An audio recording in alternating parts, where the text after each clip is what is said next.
Hi అండి.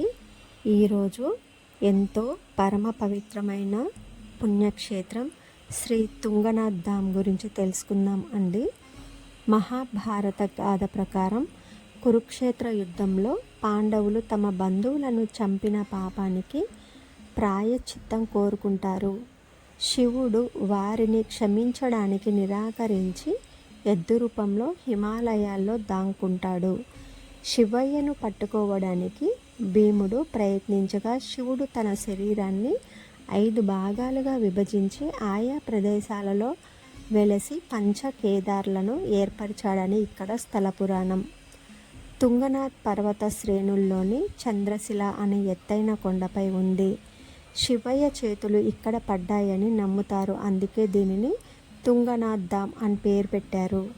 రావణుడిని సంహరించిన తర్వాత శ్రీరామునికి బ్రహ్మహత్య పాపం చుట్టుకుంటుంది. బ్రహ్మహత్య పాపం నుంచి విముక్తి పొందేందుకు శ్రీరాముడు ఇక్కడి చంద్రశిలపై తపస్సు చేశాడని ఇక్కడ స్థల పురాణం. శీతాకాలంలో మంచుతో కప్పబడడం వల్ల ఈ ఆలయాన్ని మూసివేస్తారు. శివరాత్రి వంటి పండుగల సమయంలో తెరుస్తారు. ఈ ప్రదేశం నుండి చుట్టూ హిమాలయాల అద్భుతమైన దృశ్యాలు కనిపిస్తాయి. ప్రశాంతమైన వాతావరణం, ఎత్తైన శివాలయం ఇక్కడ ప్రత్యేకత. సంక్షిప్తంగా తుంగనాథ్ అనేది పాండవుల ప్రాయశ్చిత్తం మరియు శ్రీరాముని తపస్సు మరియు అద్భుతమైన హిమాలయాల ప్రకృతి సౌందర్యంతో ముడిపడిన ఒక పవిత్ర పుణ్యక్షేత్రం. హిందువుగా పుట్టిన ప్రతి ఒక్కరూ ఈ పంచకేదార్లను తప్పక దర్శించాలి.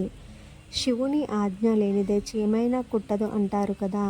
శివుని ఆజ్ఞ ద్వారా మనందరికీ కూడా ఈ పంచకేదార్ల దర్శనం కలగాలని కోరుకుంటున్నాను.